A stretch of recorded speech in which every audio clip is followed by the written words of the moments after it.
వి gold trusted gold buyers తాకట్టులో ఉన్న బంగారాన్ని విడిపించి ఈ రోజు ఉన్న మార్కెట్ ధరకే కొనబడును. మరిన్ని వివరాలకు సంప్రదించండి 7771077720. 10వ తరగతి విద్యార్థులకి ఇవాల్టి నుంచి పరీక్షలు ప్రారంభమయ్యాయి. పెద్ద ఎత్తున కూడా కర్నూలు జిల్లా వ్యాప్తంగా విద్యార్థులు సన్నద్ధమయ్యారు. పిల్లల పరీక్షలు రాసేటువంటి సమయంలో ఇవాళ దగ్గరుండి ప్రతి ఒక్కరు కూడా ఎగ్జామినేషన్ సెంటర్కి తీసుకొచ్చినటువంటి పరిస్థితి అయితే చూస్తున్నాం. ప్రస్తుతం మనం ఇందిరాగాంధీ మెమోరియల్ హై స్కూల్ సంబంధించినటువంటి ఉన్నత పాఠశాల ఇక్కడే ఉన్నాము. ఇది మున్సిపల్ పాఠశాలకు సంబంధించి కర్నూలు జిల్లా వ్యాప్తంగా కూడా పెద్ద ఎత్తున విద్యార్థులు ఈరోజు ఎగ్జామినేషన్ రాసేటువంటి పరిస్థితి అయితే కనిపిస్తుంది. 10వ తరగతి పరీక్షలకు ఇప్పటికే అన్ని రకాల ఏర్పాట్లు చేశారు కర్నూలు జిల్లాకు సంబంధించిన విద్యాశాఖ. 172 కేంద్రాల్లో 40,776 మంది పరీక్షలు రాస్తున్నారు విద్యార్థులు. సమస్యాత్మక కేంద్రాలైన గార్గైపురం, రామలకోట, ఉల్చాల లాంటి ప్రాంతాల్లో పకడ్బందీగా సీసీ కెమెరాల పరీక్షలు రాసేటువంటి పరిస్థితి అయితే స్పష్టంగా కనిపిస్తుంది. విద్యార్థులు ఉదయాన్నే అరగంట ముందు ఎగ్జామినేషన్కి అరగంట ముందు హాల్లోకి రావాలని అనుమతి ఇచ్చినటువంటి నేపథ్యంలో విద్యార్థులంతా కూడా లోపలికి వెళ్ళేటువంటి పరిస్థితి అయితే కనిపిస్తుంది. అయితే పిల్లలు యొక్క ఉన్నత చదువుల కోసము రాసేటువంటి మొదటి పరీక్ష ఇది. ఈ పరీక్ష ముందు మంచి మార్కులు వస్తే మంచి భవిష్యత్తు ఉంటుందని తల్లిదండ్రుల యొక్క ఆశాభావం. అయితే భవిష్యత్తులో కూడా వాళ్ళు ఉన్నత స్థాయికి వెళ్ళాలి అంటే మొదటి మెట్టుగా 10వ తరగతి పరీక్షలే కాబట్టి వాళ్ళని మనోధైర్యం నింపేందుకు వాళ్ళ విద్యార్థులను తమ పిల్లలు మంచిగా రాయాలనేసి ఆ యొక్క మానసిక స్థితి ఎక్కడ దెబ్బతినకుండా ఉండేందుకు పెద్ద ఎత్తున కూడా విద్యార్థి తల్లిదండ్రులు కూడా ఎగ్జామినేషన్ సెంటర్కి వచ్చినటువంటి పరిస్థితులు అయితే కనిపిస్తున్నాయి. మనతో మాట్లాడి కొంతమంది విద్యార్థుల తల్లిదండ్రులు, సార్ ఎట్లా మీ వాడు ఏం రాస్తున్నారు, ఇక్కడ ఎలా ఉన్నాయి ఏర్పాటు? బాగానే ఉండవు, మంచిగానే ఉండేవి. లాస్ట్ టైం కూడా మా అమ్మాయికి ఇక్కడే పడింది, మళ్ళీ ఇప్పుడు మా అబ్బాయి కూడా ఇక్కడే పడింది. బాబాయ్ ప్రిపరేషన్ ఎలా ఉండేది మీ అబ్బాయి ఫీలింగ్స్? కొద్దిగా లైట్ టెన్షన్ పడుతున్నాడు, తర్వాత ఇప్పుడు బాగానే ఉన్నాడు. ఇప్పుడు ఫస్ట్లో టెన్షన్ అంటే ఇప్పుడు బాగున్నాడు. ప్రైవేట్ స్కూలా గవర్నమెంట్? Private school. మరి కొంతమంది విద్యార్థులు తల్లిదండ్రులు ఏమ్మా ఎట్లా రాస్తున్నారు మీ వాళ్ళు? ఇంకా ఇవాళ ఫస్ట్ ఎగ్జామ్ కదండి సార్, ఇవాళ బయటకు వస్తే తెలుస్తుంది ఎలా రాస్తున్నారు అనేది. పిల్లలు అయితే అందరు బాగా రాస్తారని కోరుకుంటున్నాను సార్. Thank you. మీ పిల్లలు ఎగ్జామినేషన్ పోయేటప్పుడు ఎలా సిచ్యువేషన్ కనిపిస్తుంది? టెన్షన్ పడ్డారా? లిటిల్ బిట్ టెన్షన్ ఎవరికైనా ఉంటుంది సార్, పిల్లలకు కంపల్సరీగా ఉంటుంది. పేరెంట్స్గా మాకు కూడా కొంచెం ఉంది. బట్ ఆఫ్టర్ ఎగ్జామ్ మరి ఏం చెప్పి పంపించారు మీ పిల్లలకి ఎగ్జామ్? చాలా బాగా రాయండి, టెన్షన్ పడకండి అని చెప్పాము సార్. Thank you. కూతురు బాగా రాయమని చెప్పి పంపించినాం. ఎక్కడ ఏ స్కూల్లో చదువుతున్నారు? నారాయణ మేడం వచ్చింది. పిల్లలు బాగా మనం చూస్తున్నాము. మొత్తం విద్యార్థులు కొద్దిగా టెన్షన్ పడుతున్నప్పటికీ తల్లిదండ్రులు కూడా వాళ్ళకి మనోధైర్యం చెప్పినటువంటి పరిస్థితి కనిపిస్తుంది. పెద్ద ఎత్తున కూడా విద్యార్థుల తల్లిదండ్రులు ఎగ్జామినేషన్ సెంటర్కి తమ పిల్లలను వదిలేసి బయటకు పోతున్నటువంటి పరిస్థితి అయితే కనిపిస్తుంది. మనతో మాట్లాడడానికి మరికొంతమంది పేరెంట్స్ ఉన్నారు. చెప్పండి, ఎట్లుంది సిచ్యువేషన్ ఇక్కడ ఎగ్జామినేషన్ సెంటర్ దగ్గర? బాగా ఏర్పాట్లు చేశారు.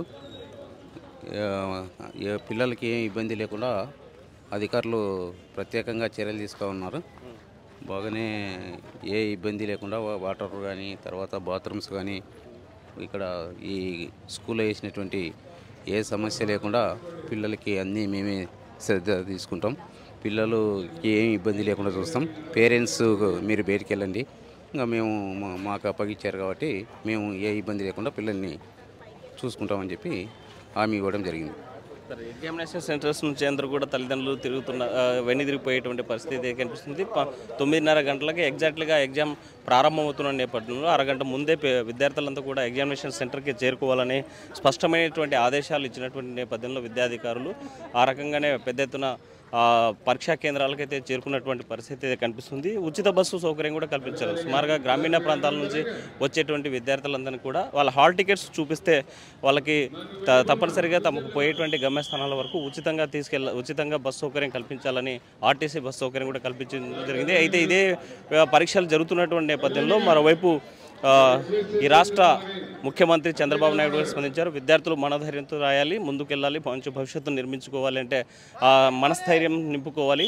మంచి భవిష్యత్తు కోసము ఆత్మస్థైర్యంతో తమ చదువులు తమ పరీక్ష రాయాలి, ఎక్కడ ఇబ్బంది పడొద్దు, ఎలాంటి అసౌకర్యాలు లేకుండా అన్ని ఏర్పాట్లు చేశామని ఎక్స్ ద్వారా సమాచారం ఇచ్చినటువంటి పరిస్థితి అయితే కనిపిస్తుంది. పరీక్షా కేంద్ర నిర్వాహకులు ఉన్నారు. సార్ చెప్పండి, ఈరోజు ఎలాంటి ఏర్పాట్లు చేశారు, ఏ సిచ్యువేషన్స్లో ఎగ్జామ్స్ రాస్తారు?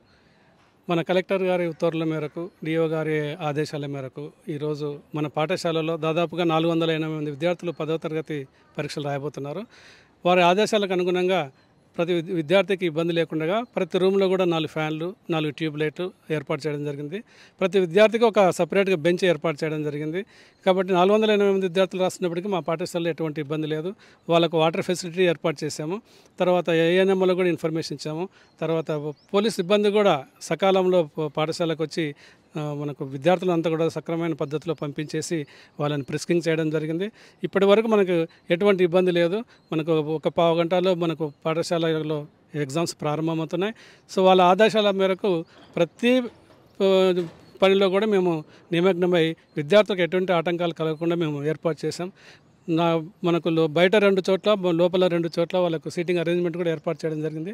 సో దాదాపుగా 480 మెంబర్స్ కూడా 9 o'clock అంతా కూడా సెటిల్ అయిపోయినారు. పేరెంట్స్ కూడా సంతోషంగా బయటికి వెళ్ళిపోవడం జరిగింది. సో ప్రశాంతంగా ఎగ్జామ్స్ ప్రారంభమవుతున్నాయి. కాబట్టి ఎటువంటి ఇబ్బంది కలగకుండా మేము చూసుకోగలుగుతాం. సార్, విద్యార్థులు ఎలాంటి జాగ్రత్తలు తీసుకోవాలి, ఎలాంటి నియమాలు ఇక్కడ అమలు? విద్యార్థులు ప్రతి ఒక్క విద్యార్థి కూడా ఏదన్నా వాటర్ కావాలంటే విత్ పర్మిషన్తో బయటకు రావాలి, లేదా టాయిలెట్స్ పోవాలన్నా విత్ ఇన్విలేటర్ పర్మిషన్తో బయటకు రావాలి. వాళ్ళను టాయిలెట్ వరకు తీసుకెళ్ళడానికి ఆయమ్మలను ఏర్పాటు చేసుకున్నాం. ఎటువంటి సెల్ ఫోన్ ఒక చీఫ్ సూపరింటెండెంట్ తప్ప పాఠశాలలో ఎవరికి కూడా సెల్ ఫోన్ అలో చేయలేదు. విద్యార్థులు కానీ లేదంటే సిబ్బంది కానీ అందరూ కూడా ఇంటి దగ్గర అటెండెన్స్ చేసుకొని పాఠశాలకు హాజరు కావడం జరిగింది. వైపు ఒత్తిడికి గురి కాకుండా ఉండేందుకు కలెక్టర్ కూడా స్పష్టమైన ఆదేశాలు ఇచ్చారు. ఇప్పటికీ చాలా స్కూల్స్లో కూడా మానసిక నిపుణులతో కూడా విద్యార్థుల పరీక్షలు టెన్షన్ పడకుండా ఉండేందుకు ఒక అవగాహన కార్యక్రమాలు నింపినటువంటి పరిస్థితి అయితే కనిపిస్తుంది. ఏదేమైనా 10వ తరగతి విద్యార్థులకి మొదటి మెట్టు ఈ విద్యార్థులకి జీవితంలో మొదటి మెట్టు 10వ తరగతి ఎగ్జామ్స్. మరి టెన్షన్ పడేటువంటి కొంతమంది విద్యార్థులు ఉన్నారు. మరోవైపు తల్లిదండ్రులు కూడా ఉండేటువంటి పరిస్థితి ఉన్నటువంటి నేపథ్యంలో ఎగ్జామ్స్ టెన్షన్ మూమెంట్లో ప్రారంభమవుతున్నాయి. మరోవైపు 144 సెక్షన్ విధించారు. ఎగ్జామినేషన్ పరిసర ప్రాంతాల్లో ఏ ఒక్కరు కూడా ఉండకూడదనేసి పోలీస్ బందోబస్తు కూడా ప్రత్యేకంగా నిర్వహించినటువంటి పరిస్థితి అయితే స్పష్టంగా కర్నూలు జిల్లాలో కనిపిస్తుంది. వీడియోజల్ చంద్రశేఖర్తో హుస్సేన్ RTV పరీక్షా కేంద్రం నుంచి. మరిన్ని వీడియోస్ కోసం ఛానల్ ని సబ్స్క్రైబ్ చేయండి. లేటెస్ట్ అప్డేట్స్ కోసం వాట్సాప్ ఛానల్ ని ఫాలో అవ్వండి. ఆ లింక్ డిస్క్రిప్షన్ లో ఉంది.